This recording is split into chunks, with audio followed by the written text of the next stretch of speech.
Yes.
Every challenge you face today makes you stronger tomorrow.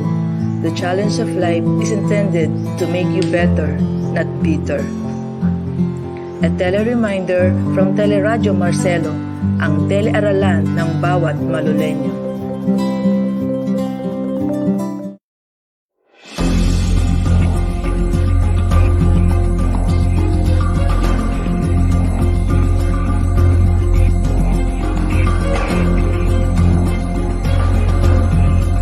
Makinig, manood, nasa teleradyo. Makinig, manood, nasa teleradyo. Teleradyo, Teleradyo Marcelo. Sa gitna ng mapanubok na panahon, magkahatid sa kaakibat ay diskusyon. Sama-sama tayo, kahit magkalayo.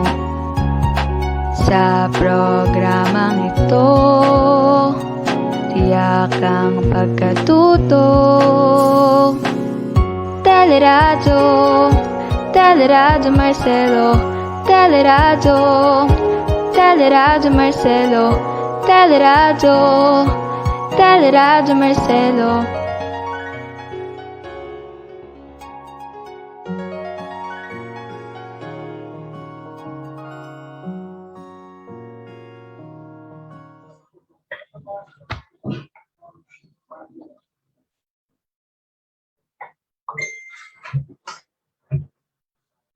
Good afternoon, physical science students, and welcome to today's broadcast of our Amazing Teleradio. I am Sir Hideo Kobayashi, your teacher for today. As we begin on a new adventure in the vast field of physical science, I would like to acknowledge our dear principal, Dr. Maria Victoria C. Vivo. Good afternoon, ma'am. My master teachers, Ma'am Rosita Elopre and Sir Bartolome Asa, our SHS faculty, and our dear grade 11 students tuning in with us here in Teleradio Marcelo. Good afternoon, everyone. And also, as a reminder to our dear students, don't forget to comment your name, your grade, and your section on our chat box to acknowledge your presence and also your answers to our activities and assessments for today's topic. Okay. So, to give you first an idea of our topic for today, let us view our learning objectives in today's episode. Our learning objective is to explain how the structure of biological molecules, such as carbohydrates, lipids, nucleic acids, and proteins determine their properties and functions. You heard it right. Today we'll be learning all about biological molecules. But before that, let us do a little review of last week's lesson. Comment your answers after every question and let us see if you really attained last week's learning objectives. Okay, are you ready? Well, here's question number 1. What is true about intermolecular forces? Letter A, they are strong bonds that form between atoms of molecules. Letter B, substances can form more than one, but one will predominate. Letter C, they are stronger than intramolecular forces between atoms. Or letter D, there is a vague relationship between intermolecular forces and bulk properties. Okay, you have 10 seconds. In 5, 4, 3, 2, and 1. The correct answer is letter C. So, did you get it right? I hope so. Next question. What are considered van der Waals forces of attraction? Letter A, ion-induced dipole, dipole-dipole, London dispersion forces.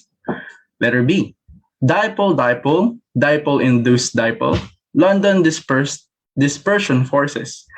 Letter C, London dispersion forces, ion-induced dipole, dipole-induced dipole. Gosh, this really sounds like a tongue twister, doesn't it? Letter D, dipole-induced dipole, ion-induced dipole, and London dispersion forces. Okay, so you have 10 seconds.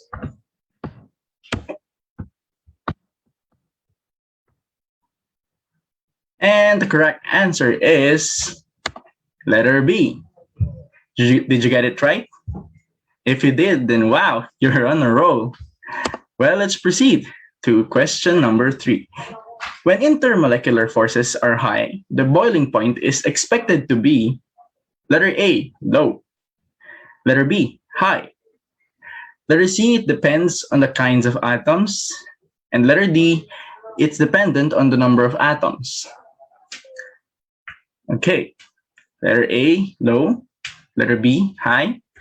Letter C, dependent on the kinds of atoms. And letter D, dependent on the number of atoms. The correct answer is letter B. So, did you get it all correctly? Amazing.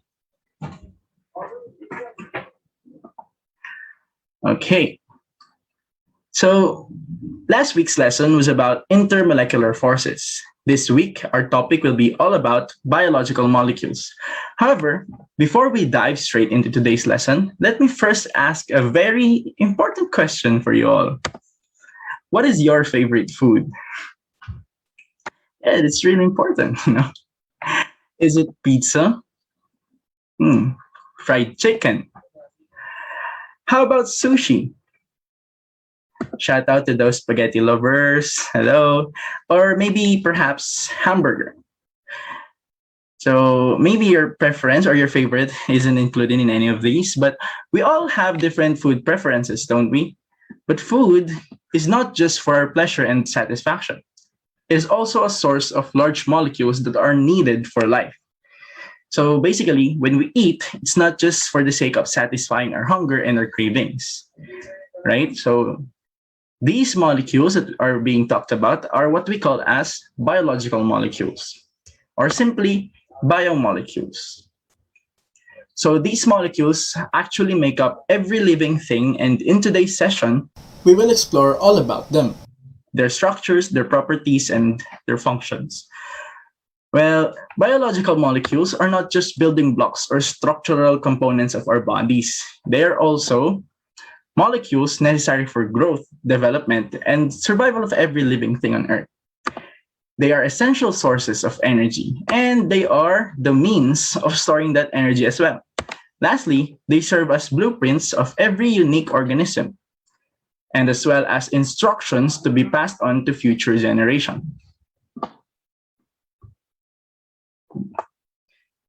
So we have four biological molecules, four types actually, and the first one that we're going to tackle would be the carbohydrates. Okay, so carbohydrates act as energy storage or food reserves in plants and animals, and this role is attributed to the many carbon-hydrogen bonds contained in carbohydrate molecules. So that is energy storage or food reserves in plants and animals. Next point is that they are important sources of energy used in many metabolic activities. Okay, source of energy. And lastly, about carbohydrates. Carbohydrates are highly polar molecules, and this is because of the abundance of hydroxyl groups in its structure, making them soluble in many body fluids, especially in blood, through which they are carried to all parts of the body. So, carbohydrates are generally classified as simple and as complex. So simple carbohydrates taste sweet and are called sugar. Sugars that cannot be hydrolyzed to simpler carbohydrates or simply sugars in their simplest forms are called monosaccharides. And examples of these are glucose and fructose. So glucose is a fundamental sugar. It's number one on the global food chain because it comes from the sun. So all biological energies originally captured from the sun by plants and stored in glucose molecules through photosynthesis. Every cell that needs energy uses the energy stored in glucose through a process called respiration. So fructose is another example of a monosaccharide, just like glucose. It has the same molecular formula as glucose, which means it's also C6H12O6. However, it is arranged differently. So as you can see in my PowerPoint, they look different, right?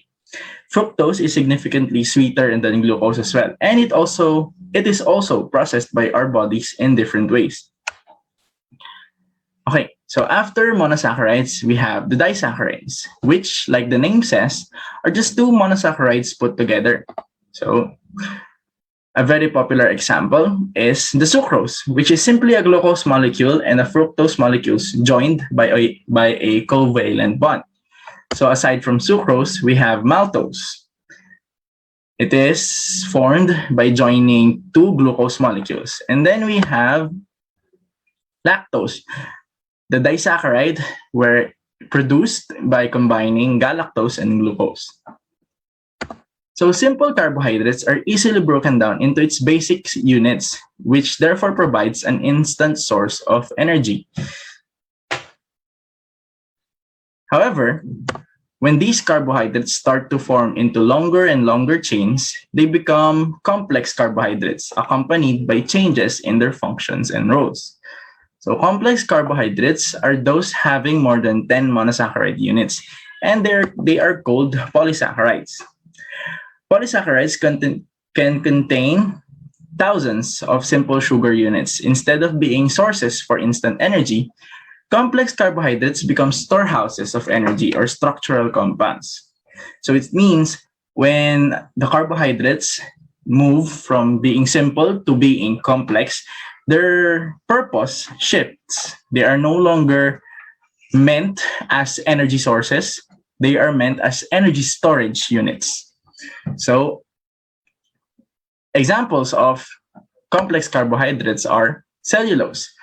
Cellulose is the most common structural compound. It is composed of glucose molecules bound together, and it is the most common organic compound. Unfortunately, it is very difficult to digest.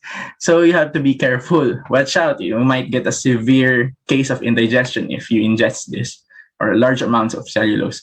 Next is chitin. Chitin is another complex carbohydrate that serves as structural building material of the exoskeletons of many arthropods and of the cell walls of many fungi. And lastly, we have starch. Actually, this is starch and glycogen. So they are complex carbohydrates that serve as energy source of the body, which is made up of glucose units. So the difference is that starch is for plants, and we have glycogen for animals. Glycogen is stored in animal muscle and liver cells. And they are converted back to glucose as needed if the body needs more energy. Okay. So after carbohydrates, we have lipids. So lipids act as energy storage molecules and chemical messengers. They are insoluble in water, and this is mainly because of their nonpolar bonds. So when we talk about lipids, we're talking about hydrophobic materials. So lipids include fats, oils, steroids, cholesterols, lipid-derived hormones, and components of cell membranes.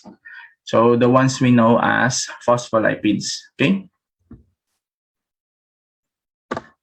So fats are the predominant form of lipids, which are made up of mainly two chemical ingredients. One is glycerol, which is a kind of alcohol, and fatty acids, which are long carbon hydrogen chains that end in carboxyl group.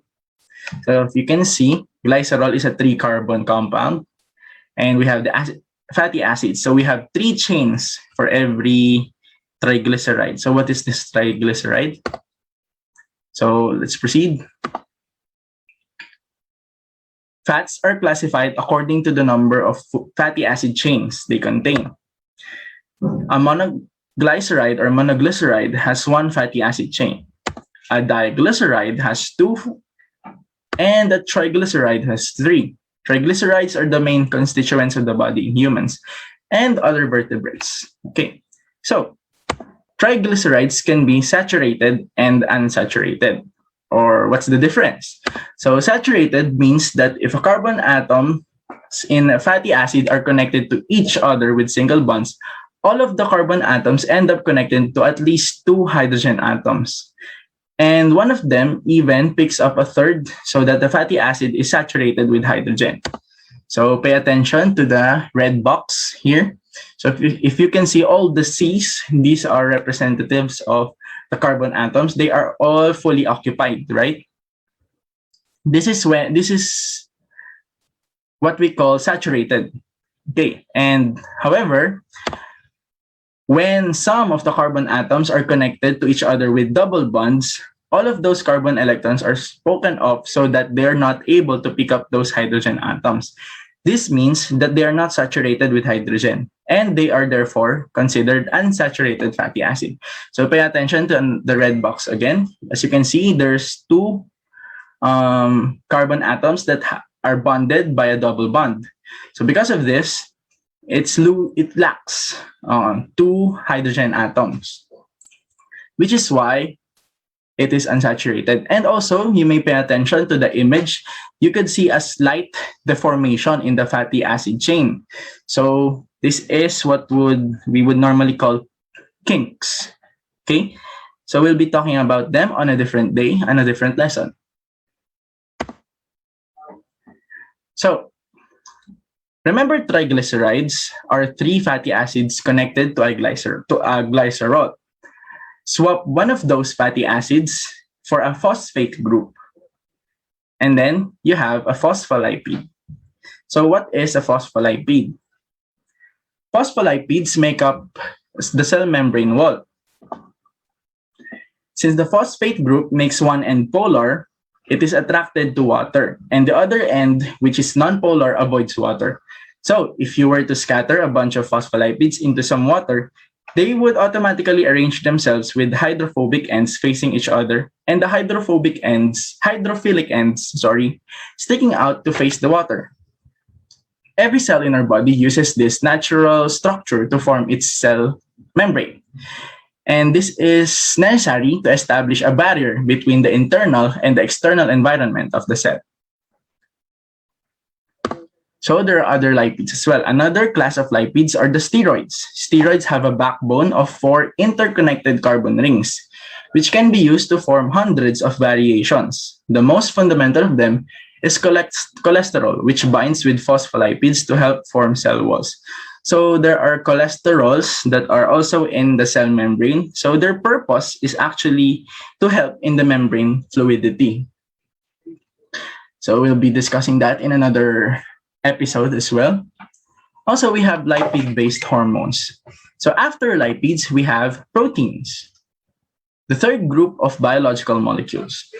They are probably the most complicated chemical compounds in our body. There are tens of thousands of proteins doing everything they can to keep us alive. There are enzymes regulating chemical process. There are those that help digest food. And we have antibodies, they are also proteins, connecting themselves to invaders like bacteria and viruses so that the immune system can get them. And also we have protein-based hormones.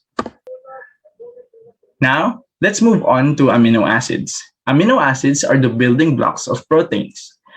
Amino acid molecules have carboxyl groups on one end, and at the other end, they have an amino group. They also have nitrogen present in this molecule. So as you can see, there's nitrogen, especially in the amino group, right? So what happens is that in amino acid molecule, carbon is located at the middle of the carboxyl group and the amino group. So if you have the carboxyl on one end and the amino group on the other end, at the center or at the middle portion are the carbon backbones, carbon molecule or carbon atom backbones, okay? Carbons are allowed to bond or to make four bonds. Yeah. So it's bonded with, on one side, the amino group, on the other side, the nitrogen group. On one end, it shares its electrons with the hydrogen atom. And on the other, there's this thing we call the R group. So what is the R group? R group refers to the side chain.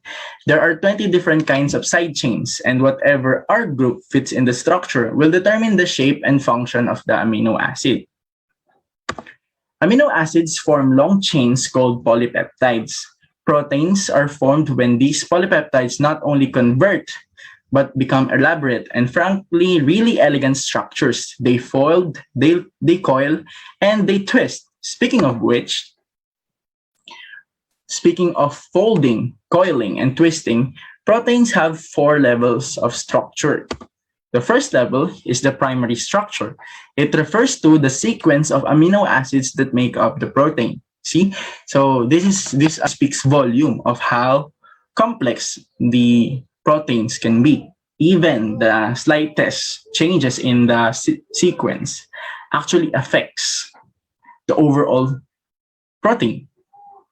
Next is the secondary structure, which emphasizes on the patterns of hydrogen bonds that gives the protein either a helical or a flat sheeted structure. Next is the tertiary structure. The tertiary structure contains regions that have secondary structure and determines how these are further arranged in space to produce the overall structure. So when we talk about the tertiary structure, there includes folding and links, and it basically forms one unit of protein, one entire unit. So the primary and the secondary is just very small part of the protein. The tertiary goes above that. Next is the quaternary structure. So when we talk about the quaternary structure, we deal with the protein subunits. So when 2 or more proteins associate with each other to form a functional protein, they establish this quaternary structure. It is like how monomers are subunits of polymers, but in a larger scale, with each individual proteins being the equivalent of the monomer and the functional protein being the equivalent of a polymer. Okay, that's it. That's all about proteins. Lastly, we have the nucleic acids. The last group of biomolecules are the nucleic acids. They are responsible for the storage of genetic information and for protein synthesis. There are two kinds of nucleic acids. We have the RNA and the DNA. RNA refers to the ribonucleic acid, and DNA refers to deoxyribonucleic acid. Nucleic acids are made up of monomers called nucleotides. Nucleotides are made up of three components: the sugar, the phosphate, and the nitrogenous bases. Okay, so the 5-carbon sugar present in DNA is deoxyribose. And the 5-carbon sugar in RNA is called ribose. Okay. The 4 nitrogenous bases in DNA are adenine, guanine, cytosine, or thymine, or specifically what we normally call as or represented as the GCAT. DNA is composed of 2 strands arranged as right-handed helix. The double helix structure of the DNA protects the nonpolar nitrogenous bases in the molecule by orienting them in the middle. The polar phosphate groups are exposed so that the DNA will be soluble in aqueous polar environments. Furthermore, the helix is held together by hydrogen bonds that form between 2 strands of DNA. This allows to form a stable double helix and thus protects the genetic information that make up the body. RNA differs from DNA in that it contains sugar ribose instead. So instead of deoxyribose, it's ribose. And the nitrogenous bases includes the uracil instead of thymine. So instead of GCAT, we have GCAU. Also, RNA is usually single-stranded and does not typically form a helix. Because of this, it is less stable than DNA and is usually more temporary. So, what's the significance of this difference? This difference brings upon a difference as well in the function naman. Difference in structure brought upon difference in function. Now, because of how DNA is structured, DNA is meant or designed to store the information needed to construct the protein. So we know that now that DNA is more stable, right? And it is less temporary. It is more permanent than RNA. So it is meant for storage. RNA functions in regulating the expression of this information in the protein synthesis process. Okay, so that's about it for our lesson. All right, that's all for our lesson today. Dear students, if there are questions or areas requiring clarification or further explanations, do not hesitate to comment below. If there are none, then we'll be summing up this entire lesson with an activity. Are you ready? Well, let's head right to it. So what you're going to do is to identify which biomolecule the structures, properties, and functions pertains to. So for the first one, this molecule that I'm talking about has 4 structural levels. It contains carboxyl group on one end and an amino group on the other end. This also forms polypeptides through peptide bonds, and it contains nitrogen. What molecule is this? Or what biomolecule is this? You have 5 seconds. Okay, 4, 3, 2, 1. The answer is, that's right, it's proteins. Well done, guys. So let's move on to the next one. Okay, the next molecule may be saturated or unsaturated. It consists of a 3-carbon molecule known as glycerol and fatty acid chains. This biomolecule is ideal for energy storage. What molecule is this? Okay, you have 5 seconds. 4, 3, 2, 1. The answer is, that's right, it's lipids. Next, we move on to the third one. The third one is an ideal source of energy. The other one was for energy storage. This one is for source of energy. It contains plenty of hydroxyl groups, which allows it to dissolve in most bodily fluids. The simplest forms are known as monosaccharides. And lastly, examples of these are glucose, fructose, and galactose. What molecule are these four characteristics pertaining to? The answer is carbohydrates. Now, for the last one. This biomolecule contains genetic material. It is made up of nucleotides, which are in turn composed of nitrogenous bases, sugar, and phosphate groups. By sugar, we mean ribose and deoxyribose. And this biomolecule stores information needed for protein synthesis. What molecule is this? The answer is nucleic acids. Well done, everyone. Now it's time for us to conduct an assessment. I will be presenting the questions and the choices. Comment your answers, and I'll be announcing the correct answer afterwards. Now, for our first question, which of the following is the building block of protein? Letter A, aldehyde. Letter B, amino acid. Letter C, hydroxyl. Or letter D, ketone. Let me repeat the choices. Letter A, aldehyde. Letter B, amino acid. Letter C, hydroxyl. Or letter D, ketone. The correct answer is letter B, amino acid. Did you get it right? Now, let's proceed to the second question. The sugar contained in RNA is blank. Again, the sugar contained in RNA is blank. Letter A, ribose. Letter B, deoxyribose. Letter C, uracil. Or letter D, thymine. Again, for your choices, letter A, ribose. Letter B, deoxyribose. Letter C, uracil. Or letter D, thymine. The correct answer is letter A. So, are there any questions or disputes regarding the correct answer? If there are none, we'll be proceeding to question 3. If there are, please don't be ashamed or don't be shy to comment below, and we'll be addressing them shortly. Now, on to question 3. A blank is a basic unit of carbohydrates. A blank is a basic unit of carbohydrates. Letter A, starch. Letter B, monosaccharide. Letter C, glycerol.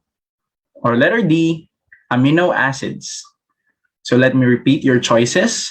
Letter A, starch. Letter B, monosaccharides. Letter C, glycerol. Or letter D, amino acids.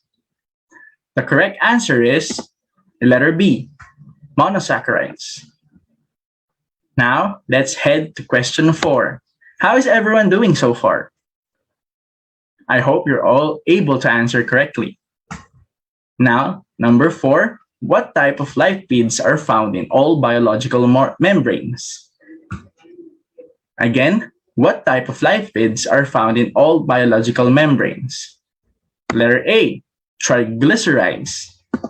Letter B, waxes. Letter C, phospholipids. Or letter D, cholesterol. Again, letter A, triglycerides. Letter B, waxes. Letter C, phospholipids. Or letter D, cholesterol. The correct answer is letter C, phospholipids. All right, we'll be proceeding to the last question. I hope you're all doing great so far. Number 5, glucose is a blank. Again, glucose is a blank. This one's very easy. Letter A, protein. Letter B, carbohydrate. Letter C, lipid. Or letter D, nucleic acid. Again, glucose is a blank. Letter A, protein. Letter B, carbohydrate. Letter C, lipid. Or letter D, nucleic acid. The correct answer is, you guessed it, letter B, carbohydrates. All right, that's all for today's lesson. Thank you all for participating, everyone, and I hope I see you again next week.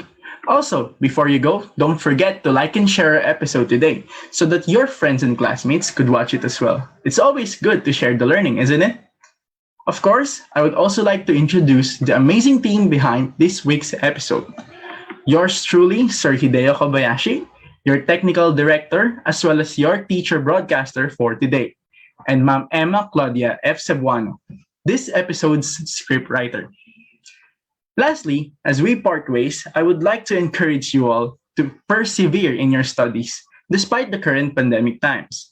As Brianna Herbert said, the capacity to learn is a gift. The ability to learn is a skill, but the willingness to learn, it's a choice. That's all, everyone. See you next week. And remember, keep learning, keep growing.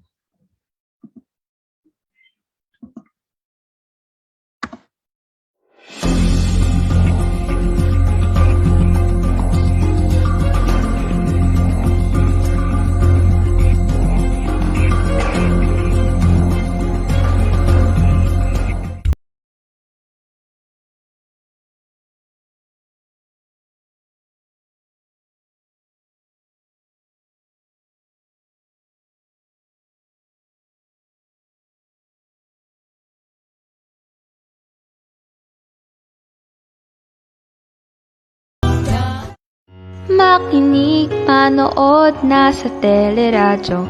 Makinig, manood, nasa teleradyo. Teleradyo, Teleradyo Marcelo. Sa gitna ng mapanubok na panahon, magkahatid sa kakibat ay diskusyon. Sama-sama tayo, kahit magkalayo. Sa programang ito, tiyak ang pagkatuto. Teleradyo, Teleradyo Marcelo. Teleradyo, Teleradyo Marcelo. Teleradyo, Teleradyo Marcelo.